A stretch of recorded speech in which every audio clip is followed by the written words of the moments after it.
Hello, friends. Myself, Gaurav Mishra, your friend, your legal buddy, and I am going to help you in making your preparation more meaningful, effective, and smooth. और इसीलिए हम इसी संदर्भ में एक चर्चा करते हैं जिसमें हम आपको बता सकें कि कुछ महत्वपूर्ण बदलाव जो कि क्रिमिनल लॉज के रिगार्डिंग हुए हैं वो क्यों हुए हैं और उनका अभिप्राय क्या है, वो क्यों रेलेवेंट है, वो क्यों इतने ज़रूरी थे कि पार्लियामेंट को ये ऐसे बिल पास करने पड़े। तो उसी चर्चा को मैं एक बहुत ही फेमस कोट, एक डिक्टिम के साथ स्टार्ट करता हूँ। That is something like that, an unjust law is no law at all. एक ऐसा कानून जो कि अपनी प्रवृत्ति में अनजस्ट है, अन्यायपूर्ण है, उसको कानून कहना न्यायोचित नहीं होगा। वाई, क्यों है आखिर, और ये किस संदर्भ में बात कही गई है, इसको भी जानना मुझे लगता है बहुत ही प्रासंगिक होगा। तो मैं आपको बताऊं कि जब यूएसए में रेशियल डिस्क्रिमिनेशन अपने ज़ोरों पे था, वहाँ पर नस्लीय भेद इतना था कि एक गोरा और एक काला, ब्लैक और वाइट, जो वहाँ दो तरह की रेसेस थी, वो एक साथ एक बस में ट्रेवल नहीं कर सकती थी, रेलवे के कंपार्टमेंट में नहीं जा सकती थी। और इन्हीं सबको देखते हुए इस भेदभाव की जब इंतहा हो गई तो वहाँ के कुछ छात्रों ने, कुछ युवाओं ने और कुछ सामाजिक संगठनों ने एक विद्रोह का रूप लिया, इसको दिया, और उन्होंने एक ये जो डिक्टम थी ये एक वहाँ की एक आवाज़ बन गई, एक ये उनके विद्रोह का स्वर बन गया, और वो कुछ इसी तरह था। अच्छा, क्यों ये कहा गया, ये भारत के संदर्भ में भी ज़रूरी है, और जहाँ जहाँ एक लोकतांत्रिक देश है, जहाँ जहाँ रूल ऑफ लॉ है, कानून का शासन है, वहाँ पर ये जानना ज़रूरी है। तो दरअसल हुआ क्या कि कोई भी ऐसा कानून जो कि अपनी प्रवृत्ति में ऐसा लगता है कि न्याय को दे पाने में असमर्थ है, कहीं ना कहीं वो भेदभाव भी कर रहा है अपने नागरिकों से, तो उसे कानून का दर्जा नहीं दे सकते। Because a law should be contextual, it should be meaningful and just. क्योंकि जो कानून है उसका पर्पस क्या है, उसका उद्देश्य क्या है, वहाँ की जनता, वहाँ के लोगों को न्याय पहुँचाना, एक sense of justice should prevail. और इन्हीं सब को देखते हुए भारत में ये महसूस किया गया कि जो हमारे क्रिमिनल लॉज हैं, जिनके बारे में आज हम चर्चा करने जाते हैं, तो उन क्रिमिनल लॉज में ऐसी कुछ खामियां हैं और कुछ ऐसी प्रवृत्तियां हैं which are unable to address the concern of the contemporary issues. आज की जो समस्याएं हैं, जो चुनौतियां हैं, उनको पूरी तरह से एड्रेस करने में सक्षम नहीं हैं। तो एक इसकी हम एक ब्रीफ हिस्ट्री पहले समझ लेते हैं। आज का जो स्ट्रक्चर है वो इसी तरह होगा कि हम एक पहले तो एक ब्रीफ इंट्रो लेते हैं कि ये आखिर शुरुआत हुई कैसे पूरी इस बदलाव की, और फिर हम आगे समझेंगे कि ये बदलाव जो हुए हैं उनके की फीचर्स क्या हैं, ऐसे महत्वपूर्ण ऐसी क्या चीज़ें हैं जो इनमें हमको दिखती हैं कि नहीं हैं। और फिर हम साथ ही साथ एक और बात पे भी गौर करेंगे कि अब जब बदलाव हो गए हैं तो ये कितने रेलेवेंट हैं, इनके इम्प्लीकेशंस क्या हैं। तो हम साथ साथ इनके इम्प्लीकेशंस, और अब बदलाव हुए हैं तो जाहिर सी बात है कुछ अच्छाइयाँ होंगी, लेकिन कुछ कमियां भी हो सकती हैं जो कि समय के साथ दूर होंगी। तो ऐसी क्या शॉर्टकमिंग्स हैं उसको भी हम आज डिस्कस कर लेंगे। तो मुझे लगता है कि ये न सिर्फ जुडिशरी की तैयारी करने वालों के लिए इम्पॉर्टेंट है, साथ ही सिविल सर्विसेज, वनडे की क्लासेस और एक आम नागरिक के लिए भी बहुत ज़रूरी है अपने कानून को जानना। क्यों ज़रूरी है कानून को जानना? वो इसलिए ज़रूरी है कि कानून खुद कहता है कि कानून किसी सोते हुए की हेल्प नहीं करता। It can not help somebody who is sleeping on the laws. जो अपने अधिकारों पे, जो अपने कानून पे सो रहा हो, जो अवेयर ना हो अपने आसपास के चीज़ों के बारे में, उसको कानून कैसे हेल्प कर सकता है। और इन्हीं सब कुछ चीज़ को ध्यान में रखते हुए ही हम ये चाहते हैं, सरकार का भी ये उद्देश्य रहता है कि ज़्यादा से ज़्यादा कानून संबंधी अवेयरनेस को फैलाया जाए। तो इसी संबंध में ये क्लास वैसे भी इन जनरल भी बहुत ही महत्वपूर्ण है। तो हम ये देखेंगे कि दरअसल क्रिमिनल लॉज किसे कहते हैं, what are the criminal laws and why they are so important. तो मैं आपको बताऊं कि क्रिमिनल लॉज जो होते हैं they are the backbone of the society. Yes, in fact, क्योंकि कोई भी सोसाइटी जहाँ पे एक मानव समूह है, एक बड़ी जनसंख्या रहती है, ऐसा तो नहीं हो सकता कि वहाँ सब एक ही प्रवृत्ति के हों, they all are good kind. Even Satyug में भी नहीं था। हमने देखा कि सतयुग में, त्रेता में और हर युग में अच्छे और बुरे लोगों का संघर्ष जारी रहता है। कुछ इसी तरह इस समय भी है। तो जो लोग अच्छाई का रास्ता छोड़ के गलत रास्ते पे चलते हैं, जाने अनजाने, वो एक अलग बात है। तो उनके लिए भी हमें दंड की व्यवस्था करनी पड़ेगी। और कोई भी समाज तभी आगे बढ़ सकता है जब वहाँ पर प्रोत्साहन और दंड दोनों की एक बैलेंस व्यवस्था हो। इन्हीं सब को देखते हुए पहली बार भारत में जो कोडिफिकेशन ऑफ लॉ हुआ वो ब्रिटिश काल में हुआ। That was the colonial legacy till now. अब तो खैर एक्ट आ गए हैं। इसके पहले जो हमारे ज़्यादातर क्रिमिनल लॉज थे वो ब्रिटिश एरा के ही थे, जिनको हम किस नाम से जानते हैं? आईपीसी, इंडियन पीनल कोड 1860, फिर सीआरपीसी, क्रिमिनल प्रोसीजर कोड 1862 के अराउंड था। बाद में इसको अमेंड करते हुए एक व्यवस्था की गई जिसके तहत 1973 में ये दोबारा से पास किया गया। लेकिन ये कॉलोनियल लेगेसी का ही एक इम्प्रिंट था।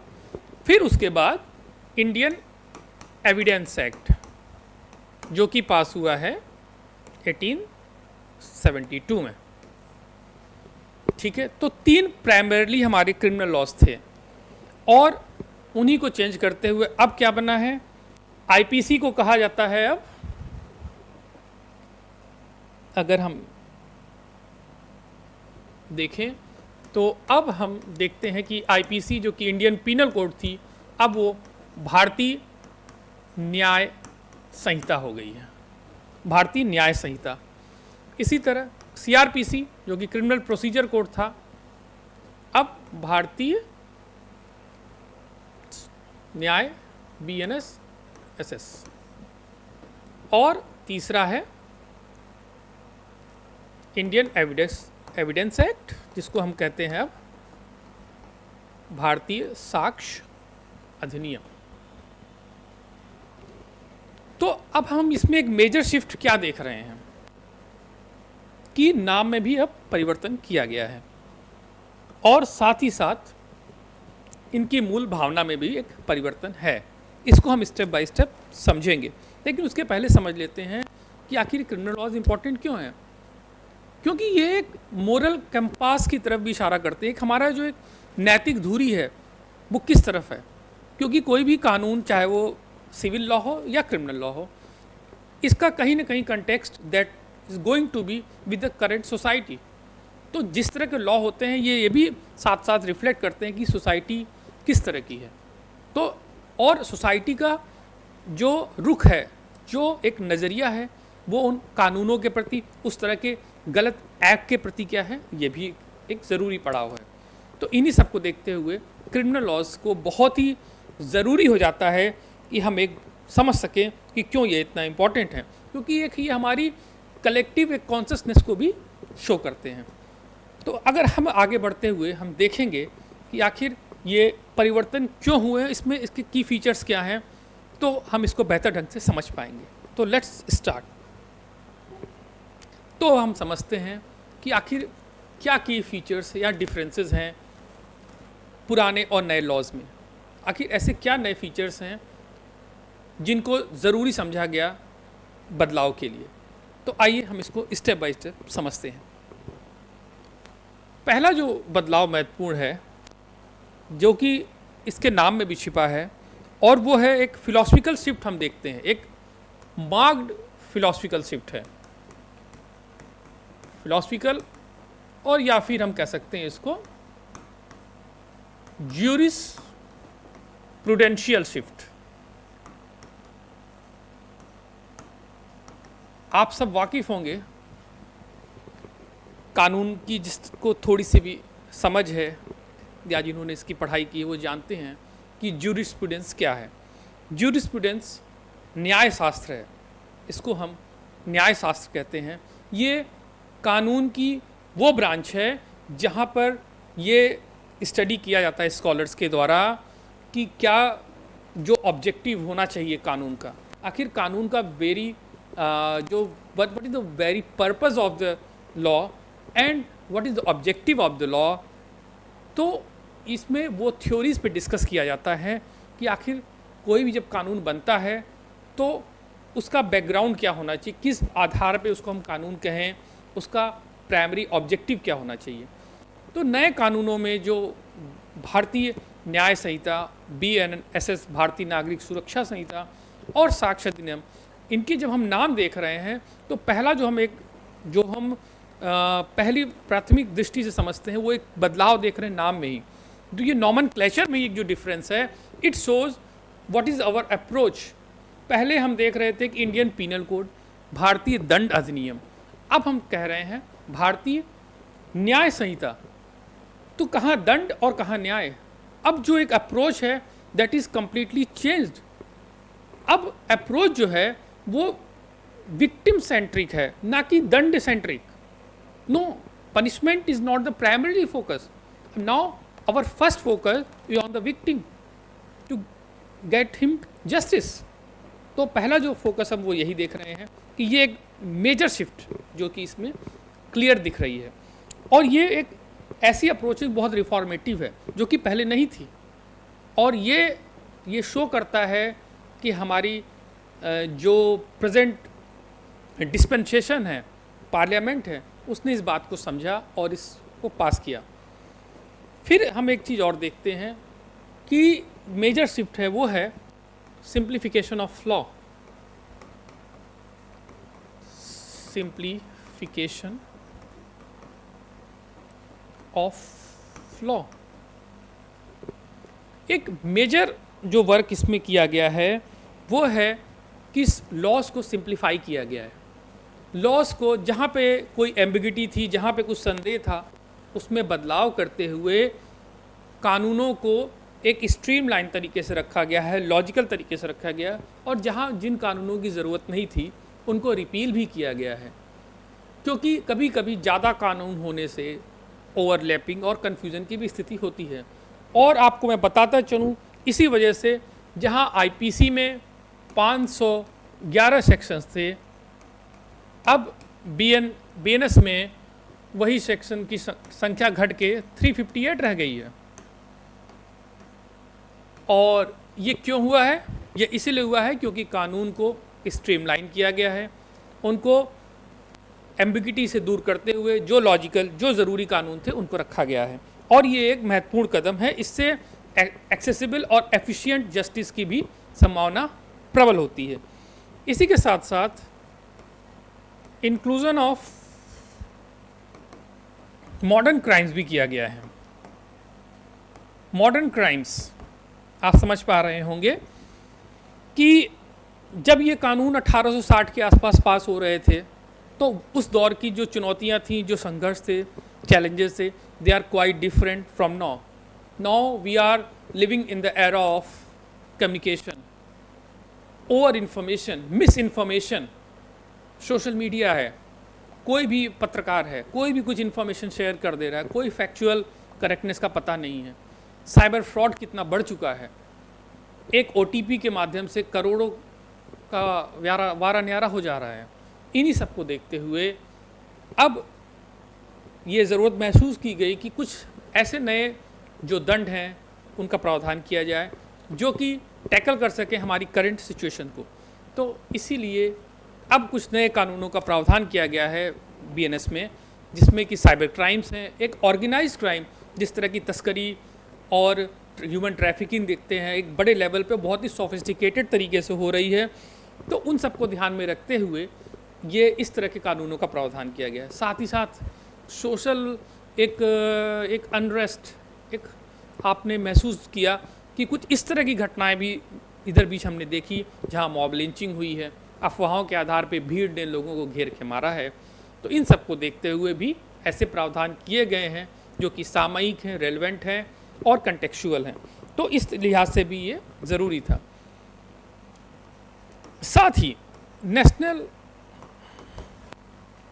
सिक्योरिटी को ध्यान में रखते हुए और एक बैलेंस बनाते हुए मॉडर्न सिविलाइजेशन के साथ हमने देखा कि नेशनल सिक्योरिटी प्रोविजंस भी बनाए गए हैं। इसमें जो चेंज किया गया है, पहले एक सिडिशन देशद्रोह का एक कानून था जिसको हम 124A के नाम से जानते थे आईपीसी में। देशद्रोह को लेके एक धारणा थी कि इस कानून का बहुत बार मिसयूज़ भी होता था। कभी कभी किसी के कथन को इस हद तक उसकी मीनिंग निकाली जाती थी कि वो देशद्रोह की श्रेणी में लाकर उसमें एक पॉलिटिकल जो एक राइवलरी थी उसको सेटल किया जाता था। और कई बार इसको लेके ह्यूमन राइट्स के जो ऑर्गेनाइजेशंस हैं उन्होंने भी इशू बनाया था। इस बात को समझा गया कि एक आर्काइक, एक पुराना ये कंसेप्ट है और इसको नए तरीके से इस चीज़ को हैंडल करने के लिए ज़रूरत महसूस की गई। और इसीलिए अब बीएनएस में सेक्शन 150 में इसका प्रावधान किया गया है, और जो कि साफ ये कह रहा है कि अगर कोई सोवर्डिटी, यूनिटी और इंटीग्रिटी पे हमला करता है भारत की, कोई कुछ ठोस आधार ज़रूरी है, उनके आधार पे ही हम इस तरह की कार्रवाई कर सकते हैं। लेकिन अब सिडिशन वर्ड नहीं है, अब वहाँ पे सिडिशन वर्ड को हटा दिया गया है और भारत की सुरक्षा संबंधी एक ये प्रावधान किया गया। तो ये भी एक पॉजिटिव, एक प्रोग्रेसिव कदम लगता है। साथ ही साथ डिजिटल एज कंप्लायंस का भी अब प्रावधान किया गया है। डिजिटल एज कंप्लायंस, अब हम ये देखते हैं, महसूस कर रहे हैं कि बहुत सारी ऐसी चीज़ें हैं कि जो कि बदल चुकी हैं। अब हमारे बहुत डेटा हैं जो हमारे रोज़मर्रे की ज़रूरतें हैं, जो हम रिकॉर्ड्स अपने मेंटेन कर रहे हैं, वो अब सॉफ्टवेयर के थ्रू मेंटेन हो रहे हैं। बैंकों में चले आप जाइए, आप सरकारी दफ्तर में कहीं भी जाइए, इवन हाई कोर्ट्स में जाइए और हॉस्पिटल्स में जाइए, हर जगह सॉफ्टवेयर के फॉर्म में रिकॉर्ड्स मेंटेन हैं। पेपरलेस वर्क की बात हो रही है। तो अब जो डेटा है, अब जो एविडेंसेस हैं, उनको एक नए रूप में देखने की ज़रूरत महसूस की जा रही थी, क्योंकि इलेक्ट्रॉनिक डेटा बहुत सारे अवेलेबल हैं, साथ ही साथ जो एविडेंसेस हैं, तो इसीलिए इलेक्ट्रॉनिक और डिजिटल एविडेंस को क्लासीफाई करते हुए अब बीएनएस में प्रावधान किया गया है कि इनको प्राइमरी एविडेंस का दर्जा दिया जाएगा। जी बिल्कुल सही। अब ये प्राथमिक साक्ष्य के रूप में भी कोर्ट के द्वारा एक्सेप्ट किए जा सकते हैं, एडमिसिबल हैं, जो कि पहले ऐसा नहीं था। तो ये अपने आप में एक बहुत बड़ा बदलाव है। ये दिखाता है कि हमारी संसद, हमारा देश, हमारा कानून और हमारी व्यवस्था इस बात को समझ रही थी कि आज की जो चुनौतियां हैं उसको एड्रेस करने के लिए बहुत ही कंटेम्प्रेरी तरीके से चेंजेस को लाना ज़रूरी है। नेक्स्ट हम देखेंगे कि एक जो बड़ा बदलाव और हुआ है वो इन्हेंस्ड पुलिस प्रोटेक्शन, पुलिस की पावर को भी उन्होंने काफ़ी प्रोटेक्ट किया है। इसका पर्पस क्या है ये भी हम समझेंगे। Enhanced police power, why? पहले पुलिस जो रिमांड पे लेती थी, the usual time of remand was 15 days. 15 दिन के लिए पुलिस को रिमांड मिलती, जहाँ पे वो इंट्रोगेट करती थी, एविडेंस कलेक्ट करने में जो कि हेल्प होती थी बयानों पे, और उसके आधार पे 15 दिन के लिए उनको ये मुहैया कराई जाती थी। लेकिन कोई ऐसे सिचुएशंस होती हैं जहाँ ये महसूस किया गया है कि कभी कभी पुलिस के लिए अपर्याप्त समय होता है, the time is not sufficient. In order to considering all these challenges in the new provision, अब जो मैंडेट किया गया है उसमें पुलिस जो है वो 60 से 90 डेज़, अगर एक सीरियस क्राइम हो रहा है तो now the police remand can be 60 to 90 days, ताकि वो उसकी तह तक जा सकें, उस अपराध की तह तक जा सकें। साथ ही साथ एक और बड़ा जो प्रोविज़न किया गया है, अगर कोई अपराध जिसमें की सज़ा 7 साल या उससे ज़्यादा की है तो उसमें फॉरेंसिक जांच मैंडेटरी है। Yes, now the forensic report is mandatory if the crime and is punishment is more than 7 years। तो ये अपने आप में एक बड़ी उपलब्धि, एक बड़ा इंपॉर्टेंट प्रोविज़न हम समझ सकते हैं। साथ ही विक्टिम सेंट्रिक अप्रोच की भी हम देख रहे हैं, यहाँ बात ज़्यादा हो रही है। Victim centric approach, previously we used to see कि कभी कभी डर के मारे विक्टिम आगे नहीं आते थे, अपने बात को दबाव में आके बदल देते थे। इन्हीं सब को ध्यान में रखते हुए एक बहुत ही इन्हेंस सपोर्ट मेजर सिस्टम, एक विक्टिम सेंट्रिक और विक्टिम सपोर्ट स्कीम की भी व्यवस्था पीएनएस में और बीएनएसएस में की गई है। अब अगर कोई भी रेप विक्टिम है और उसका बयान रिकॉर्ड हो रहा है तो it should be recorded. Videography, audiography दोनों ही बहुत ज़रूरी है अगर वो विक्टिम रेप विक्टिम है और उसका बयान रिकॉर्ड किया जा रहा है। साथ ही साथ विक्टिम को 90 डेज़ के अंदर उसके केस की रिपोर्ट की सूचना देनी है कि what is the development, how far the investigation had proceeded. So now within 90 days ही और शी शुड बी इन्फॉर्म्ड। तो ये भी एक बहुत ही महत्वपूर्ण, एक सकारात्मक कदम हम देख सकते हैं। साथ ही साथ इस बार एक प्रोविज़न और देखने को मिलता है, that is alternative provisions. Now कुछ ऐसे प्रावधान किए गए हैं, कुछ ऐसे इसमें लॉज बनाए गए हैं जो कि अल्टरनेटिव पनिशमेंट की बात कर रहे हैं। ट्रेडिशनली पनिशमेंट हम जो समझते आए हैं वो ये था कि या तो फाइन और या फिर जेल भेजना, दो ही तरह की प्रोविजंस एक दिमाग में थी। लेकिन अब एक मॉडर्न, एक प्रोग्रेसिव अप्रोच देखते हुए कुछ छोटे मोटे थेफ्ट या चोरी या बहुत मिनियल सॉर्ट ऑफ जो क्राइम हैं जहाँ पे ज़रूरत नहीं है कोई बड़े दंड की, तो उनके लिए एक कम्युनिटी पनिशमेंट का भी एक प्रोविज़न है जहाँ पे वो कम्युनिटी सर्विस करेंगे। जैसे सिखों में हमने देखा है गुरुद्वारे में सेवा देते हैं, वहाँ के जब कोई धार्मिक कोई वायलेशन होता है तो अब इसको एक स्टैट्यूटरी एक पहचान देते हुए एक बहुत ही प्रोग्रेसिव ये कदम उठाया गया है कि अगर कोई छोटा मोटा अपराध है तो जेल में, क्योंकि जेल में जाने से तो हल नहीं निकलेगा, और हो सकता है कि कोई जाने में छोटी गलती किया हो, लेकिन जेल में जाके वहाँ हार्डकोर क्रिमिनल्स के बीच इट इज़ मोस्ट लाइकली कि हो सकता है वो भी एक क्राइम की राह पे बढ़ जाए आगे। तो साथ ही साथ हम ये भी देख रहे हैं कि ओवर क्राउडिंग बहुत ज़्यादा है, तो इसको देखते हुए मुझे लगता है ये एक अच्छा प्रोविज़न है। तो कम्युनिटी सर्विस का जो ये प्रोविज़न बनाया गया है, साथ ही साथ एक एफिशिएंट जस्टिस डिलीवरी के लिए भी बात की जा रही है टाइम बाउंड तरीके से, क्योंकि justice delayed is justice denied एक बहुत ही फेमस डिक्टिम है जिसको हमको समझना है कि अगर न्याय देरी से मिलता है तो वो एक अन्याय का ही फॉर्म है।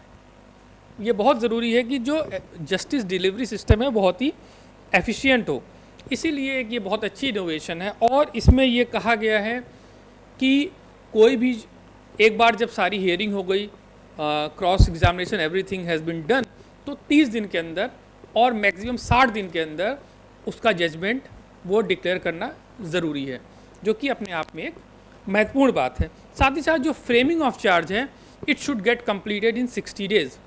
तो एक अब हम देख रहे हैं कि एक टाइम बाउंड मैनर से और बहुत ही प्रॉम्प्ट तरीके से चीज़ों को करने के लिए एक टाइम बाउंड, एक टाइम फ्रेम तय किया गया है। साथ ही साथ जो मेडिकल रिपोर्ट है वो भी अब ये कहा गया अगर रेप विक्टिम है तो 7 days के अंदर उसको उपलब्ध कराना ज़रूरी है। कई बार बहुत डिले होने से जो एविडेंसेस हैं उनसे छेड़खानी हो जाती है और कभी कभी फैब्रिकेशन की भी संभावना बनती है। तो ये अपने आप में एक बहुत बड़ी एक हम कह सकते हैं प्रोविज़न है जो कि ज़रूरी था। साथ ही साथ ज़ीरो FIR का भी प्रोविज़न किया गया है। ज़ीरो FIR का तात्पर्य समझते हैं, what is a zero FIR? Actually अगर कोई भी कॉग्निजेबल ऑफेंस होता है, संज्ञेय अपराध है, और विक्टिम को ये नहीं पता है कि उसका संबंधित थाना कौन सा है, किसका जुरिडिक्शन है, तो जो भी नियरेस्ट अप्रोचेबल पुलिस स्टेशन है वहाँ पे जाकर संबंधित विक्टिम अपनी FIR दर्ज करा सकता है। Irrespective of jurisdiction. अगर वो जुरिडिक्शन नहीं है तो भी वहाँ पे FIR रजिस्टर हो जाएगी। लेटर ऑन वो ट्रांसफ़र हो जाएगी उसके कंसर्न पुलिस स्टेशन पे। इससे क्या फ़ायदा होगा कि जल्द से जल्द इमीडिएट वो सूचना ऑन रिकॉर्ड चली जाएगी। कोई भी घटना अगर कारित हुई है और जितनी जल्दी उसको सूचना अगर पुलिस को मिल जाएगी तो एक प्रॉम्प्ट एक्शन लिया जा सकता है। मोर ओवर उसमें फिर मैनिपुलेशन के भी चांसेस कम होते हैं। तो निसंदेह ये भी अपने आप में एक बड़ा प्रोविज़न है। इसके साथ ही हम देख रहे हैं कुछ स्पेसिफिक क्रिमिनल रिफॉर्म्स हुए हैं with respect to vulnerable society, जो कि ऐतिहासिक रूप से ये माना जाता है कि उनको विशेष ज़रूरत है, उनके संग भेदभाव ज़्यादा हुआ है। तो स्पेसिफिक रिफॉर्म्स या जो कि वनरेबल सेक्शन है, जैसे चाइल्ड एंड वीमेन, इनके लिए एक डेडिकेटेड चैप्टर की व्यवस्था है, जहाँ पर विशेष रूप से ये बताया गया है प्रोविज़न कि इनको हम एक ऐसा वर्ग है जिसके संग न्याय बहुत ज़रूरी है, दिखना होना बहुत ज़रूरी है, क्योंकि सबसे जो सॉफ्ट टारगेट होता है, जो सबसे ईज़िली जो विक्टिम बनते हैं वो यही क्योंकि इनको एक सुरक्षा की ज़रूरत हो जाती है, कभी कभी एक वनरेबल सेक्शन के रूप में इनको देखा जाता है। तो इसलिए और एक स्ट्रॉन्ग मैसेज देने के लिए आप इनको इजी टारगेट ना समझें, तो इसमें हार्शर पनिशमेंट की भी व्यवस्था की गई है। जैसे कि अगर पुलिस जो कस्टडी है वो तो खैर बढ़ा ही गई है इन ऐसे मामलों में, साथ ही साथ BNS ने हार्श पनिशमेंट की डेथ पेनल्टी और लाइफ इम्प्रिजनमेंट की बात की है, आजीवन कारावास की भी, लाइफ इम्प्रिजनमेंट अगर गैंग रेप होता है माइनर के साथ तो उनकी ऐसे मामलों में जो कि पहले 10 साल या इम्प्रिजनमेंट की बात थी, अब जो नया प्रावधान कह रहा है उसमें इसमें डेथ पेनल्टी तक की प्रावधान किया गया है, जो कि एक स्ट्रॉन्ग और एक ज़रूरी मैसेज था। तो मुझे लगता है कि अगर हम देखें इन महत्वपूर्ण बिंदुओं को तो काफ़ी ठोस तरीके से ये चेंजेस को लाया गया है और डेफिनेटली मुझे लगता है कि एक अच्छा मैसेज एक जाएगा सोसाइटी में और लोग जागरूक भी होंगे। इसके साथ साथ डिफ़ॉल्ट बेल और स्टैट्यूटरी बेल का भी प्रोविज़न है। स्टैट्यूटरी बेल वो होती है, डिफ़ॉल्ट बेल, कि अगर जो कि केस चल रहा है और जो स्टैट्यूटरी प्रोविज़न किया गया है मैंडेटरी की जो स्टिपुलेटेड टाइम है उसमें अगर पूरा केस फाइनल नहीं होता है और टाइम अगर प्रोलॉन्ग हो जाता है, जो कि 90 दिन का ट्रायल चल रहा है और नहीं होता तो कंप्लीट, तो 187(3) में ये प्रोविज़न अब किया गया है कि आप बेल के लिए अप्लाई कर सकते हैं। और डिफ़ॉल्ट बेल या स्टैट्यूटरी बेल का अर्थ ये होता है कि इसमें मेरिट नहीं देखी जाएगी कि क्या इनको बेल मिलनी चाहिए, नहीं इसकी कोई मेरिट है, कुछ ऐसा तो नहीं है कि कोई दिक्कत हो सकती है। इनफैक्ट ये बेल के अधिकारी हो जाएंगे, क्योंकि जो स्टिपुलेटेड टाइम था उस दौरान पूरा जो केस है उसका फैसला नहीं हो सका है। तो एक इससे क्या होगा कि ओवर क्राउडिंग जो प्रिजन्स में हो रही हैं, 130% से ज़्यादा ओवर एक्यूपाइड है प्रिजन्स, तो एक ये अच्छा प्रोविज़न इस सेंस में हम कह सकते हैं कि ये उसमें भी हेल्प करेगा। साथ ही साथ ट्रांसजेंडर जो कि अभी अलग से मेंशन नहीं थे, मेल या फीमेल दो ही जेंडर को कंसिडर किया जा सकता था, तो अब एक ट्रांसजेंडर को भी एक अलग रिकग्निशन मिली है, जो कि एक प्रोग्रेसिव और एक इंक्लूसिव कदम हम मान सकते हैं। तो हम ये देखते हैं आर्टिकल 21 के तहत ये एक अच्छा कदम है, उनको भी एक गरिमापूर्ण जीवन जीने का अधिकार है और ये उनकी एक स्वतंत्र पहचान है। इसी तरह स्टैट्यूटरी बेल का जो प्रोविज़न किया गया है वो भी आर्टिकल 21 के ही तहत एक, क्योंकि एंड नंबर ऑफ डेज तो हम किसी को जेल में नहीं डाल सकते जब तक कि उसमें दोष सिद्ध नहीं हो जाता, तो इस लिहाज से भी एक इम्पॉर्टेंट प्रोविजंस किए गए हैं। हालांकि कुछ शॉर्ट कमिंग्स की भी बात की गई है, कुछ एप्रीहेंशंस भी हैं जिनसे इनकार नहीं किया जा सकता।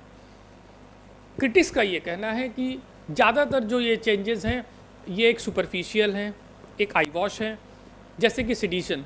उन्होंने कहा ठीक है आपने सिडिशन का नाम तो बदल दिया, लेकिन ये मूल प्रवृत्ति में तो ये वही है, क्योंकि अब उसको डिफ़ाइन किस तरह किया जाएगा कि भारत की इंटीग्रिटी या सेफ्टी से कौन खिलवाड़ कर रहा है, इसको किस ढंग से क्या मीनिंग दिया जाएगा, ये अभी भी गवर्नमेंट के हाथ में है।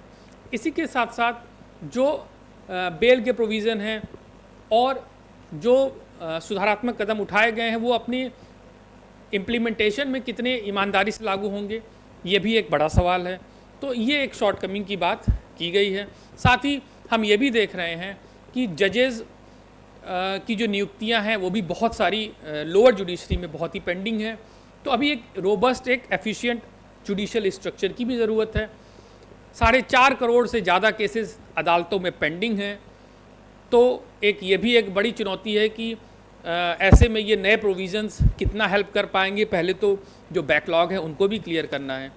इस लिहाज से बहुत सारे एप्रीहेंशंस हैं, कुछ चैलेंजेस हैं गवर्नमेंट के सामने, लेकिन फिर भी ये कहना न्याय संगत होगा कि ये जो चेंजेस हैं they are far reaching and definitely एक इंडियनाइज्ड, एक भारतीयकरण हुआ है क्रिमिनल लॉज का, जो कि बहुत दूरगामी परिणाम समय के साथ देगा। और जो भी कमियां आएंगी, कोई भी फुल प्रूफ मैकेनिज्म नहीं होता, तो समय के साथ जो कमियां आएंगी उनको दूर किया जाएगा और जो बेहतरी हो सकती है क्रिमिनल लॉज या एक अच्छी सोसाइटी के लिए जिस तरह के लॉज की, हम उसको अकॉर्डिंगली एडजस्ट करते रहें। यही मुझे लगता है बेस्ट वे होगा फॉरवर्ड। और इसी तरह हम आगे और भी नए टॉपिक्स के साथ आपसे मिलेंगे। तब तक के लिए थैंक यू, शुक्रिया, धन्यवाद।